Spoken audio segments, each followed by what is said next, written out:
Hi, I'm Tim. Welcome to Watchbox, and thanks for logging on. If you love this watch, email me, tmosso at thewatchbox.com. It's in the description below. Your purchase and pricing email question line for your questions about buying this or any watch you see here on our channel or our website. Email me, tmosso at thewatchbox.com.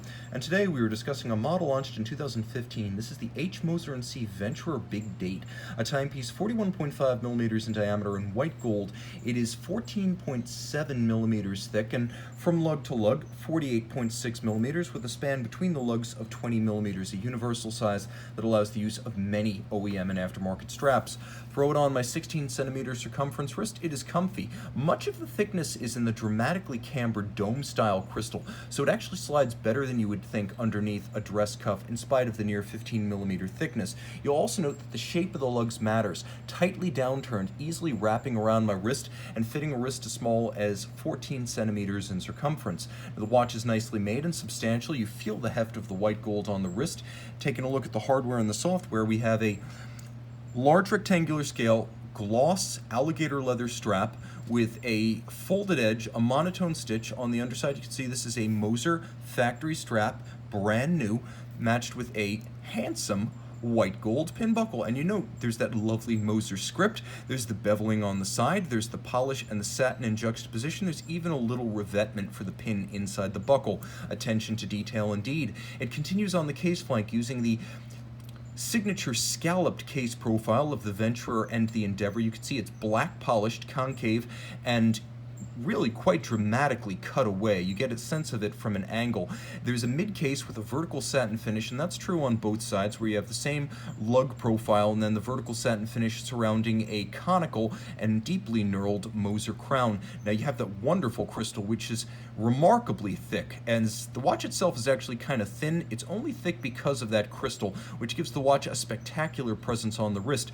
The bezel is high polished, domed in profile, and as you can see when viewed from the front, rather spare. Most of the front of the watch is the dial, which is white lacquered. Note the radially arrayed Roman numerals, and rather than the common watchmaker's 4, Moser uses a conventional 4 Roman numeral. You'd be amazed how many watches use a quadruple slash rather than the I and the V. Now the timepiece features a lovely cut subdial. You can even see, since the dial itself is sloped, the cut of the dial slopes with the slope of the dial. It's beautifully made and quite subtle. The timepiece features blued leaf style hands at center, and then the big date. It's not a conventional big date, which usually denotes a double disc. It is quite literally a big date, and because it is too large to incorporate 31 individual days on a conventional disc, you can see that as I change the date forward or backwards, it's bidirectional, there is an overlap of 2 discs, one under the other, to allow the use of this outsized date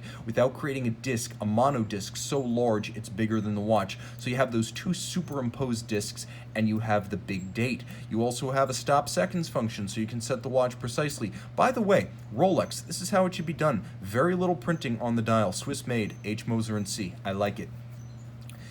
As you can see, this watch is a full manufacturer product. Moser owns a small precision engineering firm called Precision Engineering, and that makes all of the small parts, including the balance, the hairspring, and the escapement. Moser, of course, the other vertically integrated manufacturer out of Schaffhausen. I need not name the first. This one is interesting in that it makes about 1,500 watches a year, so exclusivity, unlike with the other, is assured. Now the timepiece features a power reserve indicator on the case back and twin mainspring barrels, a 7-day rated power reserve. In fact, it'll run for more like 9, under-promising and over-delivering. You can see there is a free-sprung balance with a full bridge for shock resistance. There is an overcoil hairspring. We have 6 position adjustments, so the watch keeps outstanding time in every position on the wrist or on your nightstand, thanks to that hairspring and the multi-position adjustment. Now there is a 14-karat solid gold unlubricated escapement operating underneath. Because of the use of gold, it does not need lubricants, which improves timing performance in between services.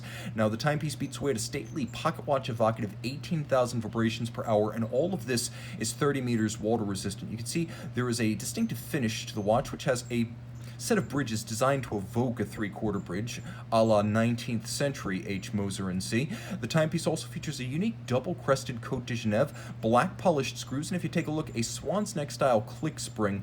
So the timepiece recalling its pocket watch heritage, even as it is a very modern feat of engineering and execution. This watch has it all. Email tmosso@thewatchbox.com for purchase and pricing details.